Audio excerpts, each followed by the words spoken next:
The K-shaped economy. It's very catchy. It's been catching attention everywhere. Been in the news. Have you heard it? Now, a lot of people have heard that phrase, but they don't really know what it means. They don't know what it means for their money, their future, or their journey to financial freedom. So today, that is going to be our discussion point. So if that sounds interesting to you, stick around. Now, before we kind of get into what does the K-shaped economy actually mean, like what's the definition of it, I wanted to just introduce myself for anybody who's new. My name's Lisa. I've been a financial advisor for over 15 years now and helping people get to financial freedom as quickly as possible. We're so happy to have you. And if you're returning, welcome back. I'm glad you're enjoying it. We're always happy to have you come back and enjoy more videos. Okay, so let's get into the K-shaped economy. Basically, this is a phrase that I saw first from USA Today's recent articles that they were having on this. It is starting to gain attention, and it's because of the visual. And I'll put a K up here because in a previous recording of this, I did the K and it looked backwards. So anyhow, so think of the K-shaped economy as one group's financial situation getting better. That's the arm up, right? And one group's financial situation declining, going down, right? So that's why this is taking hold, because it's got a really good visual to it. So K goes up, people are doing well. K goes down, people are doing poorly. And that is happening in this economy to one group going up and one group going down. And it's basically showing that some people are doing really well right now and other people are really struggling. And you might have heard this being talked about by politicians and all that kind of stuff. But it was basically being talked about how recovery, because they were talking about COVID in 2020, the recovery has not been equal. And I would have to say this is pretty typical for a lot of different countries out there. It might have been exaggerated right now, meaning it feels much different. And there's certain reasons for that. One is the wage gaps in certain industries, right? So if you're in tech, finance, healthcare, you've got strong earnings, your growth potential is huge. But if you're in retail, service, or like childcare or things like that, you're getting slower wage growth. You've also got cost of living surges, which we've talked about in the past here. So, housing, groceries, childcare, healthcare, insurance. Insurance is skyrocketing for house insurance, property insurance, all that stuff has just gone up. It's really hitting some households more than others, right? If you're making $1 million a year and your healthcare has gone up, it might not feel that impactful for you. But if you're making $60,000 a year, that is very impactful for you. And so it makes it seem like you're paying more, and you are in some respects. You're paying a much bigger percentage of your money out to these other services than somebody who's making $1 million a year. I will say, just on a little note, just because somebody's making $1 million a year does not mean that actually on their journey to financial freedom, they are in a better spot than you. I've met plenty of people who make tons of money and have nothing to show for it in terms of savings or they might own a house, but other than that, it really depends on your money management. And we'll get into this. Seems very down, and it feels like, oh my gosh, I'm on the downslope, or I feel like I'm on the downslope of the K, and how can I get out of that? And that's what we're going to talk about, because I feel like when we're talking about the K-shaped economy, it's very doom, like you cannot get your way back up. And I don't believe that. I believe that I've seen plenty of people who have had bad beginnings, had bad bouts, had bad things happen. 2008 happened for a lot of people, and they were able to pull themselves back out and recover. And so I want to focus on what the K economy is and all these different implications. But at the same time, if you're on, or you feel like you're on that downslide on the K, that's not where you have to be. And we are going to go through some things that can help you. And hopefully you'll keep watching, because I do try to talk a lot about things you can do to put yourself in a better position. They don't have to be hard either. Okay, so let me keep going on why this divergence is happening. Another thing is rise of remote or hybrid work. Now, I speak for somebody who works from home, so there you go. But it is less costly to not have to go into an office, right? I get to work from home, save some more money. Some people don't need to get childcare because they're staying at home, while others, when they go into a workplace, wherever they're working, they have to pay for childcare, they have to pay for transportation and gas and all that stuff. And so it can be a lot more expensive to have to go in someplace. So I do think that rise of working from home or hybrid work has added into this. Another thing is investment growth. So many people do not invest in the stock market, and there's a very small percentage of the American people out there that are actually invested in the markets. And the markets are at all-time highs as I'm recording this in January of 2026. And essentially only a small percentage who are invested in the markets are actually prospering from that. And a lot of people might be doing well in the markets, are invested, but it's in retirement accounts. It's in things that you can't get to. I mean, you could, but you have to pay penalties and things like that if you got to them before 59 and a half. And so it doesn't feel necessarily like you're getting ahead in life. So, and we'll talk about that from the beginning. But, if you're not invested in the market, you don't really care if the stock market is at all-time highs, because you're not participating in that, and that feels awful. And that is creating this divide, this K shape, right?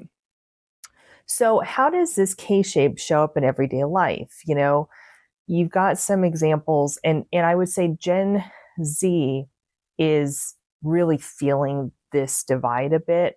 And I don't know if it's more than other generations at their age group, but it certainly is pronounced more. And I think social media and all that, has played into it a bit. But some people are buying homes and others feel priced out of the market, right? Other people are paying off their debt. College debt is at all-time highs and all those things. And others are still relying on credit cards and building debt that way, unfortunately, not able to pay off any kind of student loans, feeling like they're under kind of the thumb of debt, which is not good. Some are growing wealth. They're invested in the market. They're taking advantage of high yield savings accounts. They're doing whatever they do. And others feel like they're paying their paycheck to paycheck, that they can't get ahead. And I understand that. We felt like that probably about 5 years ago, and a little bit before that. It just felt like, even if our income went up, it just felt like we were constantly paycheck to paycheck, almost like we couldn't get ahead. And it's a horrible feeling. And if you're in that situation, I feel very bad, and I totally understand where you're coming from. And the biggest thing is that people don't feel like they have the opportunity. They say, I'm trying, but I don't have the opportunity, the access, the planning to do this. And I'm actually going to debunk that in a bit, because I think a lot of people have more opportunity than they think they do on things. So basically, who is tending to be on that upper arm of the K? Well, careers that are benefiting from tech and automation and specialized skills, those tend to do very well, especially in the tech world, right? People that have investments or employer retirement plans, having some flexibility in your work, access to benefits, those kind of things. And small business owners are actually, even if you're a small business owner and you're hearing this and going, oh, really? But actually that sector is doing quite well. Small business owners are starting to gain some traction. The people on the lower arm are, people that were hit hardest by the inflation, by COVID, unpredictable hours, and maybe hourly roles, people who don't have access to employee or benefits or don't know how to take advantage of them, um, and anyone who can't save or invest consistently, which is how we felt, several years ago. We didn't feel like we could save consistently. So this isn't, destiny though. I want people to realize that if you feel like you're on that slope down on the K, we can find the right strategies, put some habits in place, put some mobility in place to make things possible if you want it, right? Not everybody wants to hit financial freedom or get out of this. And, that's their right. I don't understand that, but that's their right to feel that way. But if you're watching this and you're at this point in the video, I imagine you want to change this course, and it's stressful and it's just not a fun way to live life. And I would imagine you want to change it if you're that 10 minutes into the video, right? So how do you protect yourself and start to get yourself out of the falling part of the K economy? Essentially, you do want to use technology available to you to increase your skills, which would hopefully increase earning potential. So a lot of people do not know how to utilize AI. I'm not an expert in it either, but using tools, and it's there's free elements to all of them, using tools to learn leadership, learn tech skills, strategic communication, even just learning AI can help you, because a lot of people don't know how to use AI. Learning how to negotiate, learning how to do role specialization, being special, making yourself unique in a sea of people that might look the same is always going to help you in many respects. And of course, making yourself look, stand out in a good way, I should put it that way, will always help on this. Make saving slash investing. So it might be saving if you're trying to build an emergency fund. Also, investing, you just want to make sure you understand the risk, you understand what you're getting yourself into. Investing isn't always for everybody, especially certain types of investing. So you do want to make sure you go through that risk analysis. But make savings or investing a priority. As soon as you have 1 month's worth of need, of what you need a month to survive, you are now not living paycheck to paycheck. You have now put yourself in a position that you can get through tough times. And I do have a common belief that a lot of people, not everybody, but a lot of people don't hold enough cash. And so if they hit a bad point, something happens, you have to pay more for a medical bill than you thought, things change, you don't have enough cash to get you through that. And that's when we start to build up debt and other things that can make it insufferable for you to get out of. So many people will say, well, I have credit card debt or I have student loans, or, so I don't have the ability to save for an emergency fund. I would say you don't have a choice, to be blunt. I mean, even if you're paying credit card bills and things of that nature, you need to, even if it's $5 a month, you need to set aside money for an emergency, for the future. Because what would happen is that a lot of people will build their way out of credit card debt, let's just say, pay it off or get very close to paying it off, and some other emergency happens and it goes right back on the credit card. And you just feel like you're pushing up that boulder up the hill and it just keeps falling, because now we're back to credit card debt. And so building that emergency fund alongside paying off debt is always going to be the best way to do that. I know that there are people in the financial world who disagree with that, who have this whole other theory. I disagree. I just have seen enough that I think having cash available for bad times is always going to be helpful for people. And I don't ever say always, but it really is. And does that have to all be sitting in your bank account? No, you could use a high yield savings account. It depends on your overall long term planning. But I do think cash is neglected a lot in this world, and it can help us get out of that pushing the boulder up the hill and having it fall down quite a bit. It can be a nice buffer for you. And in terms of investing nowadays is easier than ever, right? All of these companies, Fidelity, Schwab, any of them, they all have this capability to open up an account pretty easily. And they have fund selections that are pretty easy for you. And you can put in $5 a month into something. And so many of us will say, well, it's $5. Like, what is that going to do? It could build up a lot, especially if you're in your 20s. But even if you're in your 50s, don't discount investing regularly, taking participation in the business market of the economy, because that's what you're doing. If you buy the S&P 500, you're buying a piece of all the biggest companies in the United States, right? The S&P 500. And you are participating in the business economy, right? You are taking ownership in that, and that builds up over time. And so, I'm not telling you to buy the S&P 500. I'm not making a recommendation, but I would say there is more opportunity in ease of getting into investing than ever before. And you don't need a lot of money to do it. You used to need a lot more money to get started. Now you can do a very small amount a month and still feel like you're starting to build some momentum. And I would suggest that for, again, go through a risk, go through your situation. Don't just, go out and buy something. But I would say, having that be part of your bigger goal down the line is not unreasonable for many people out there.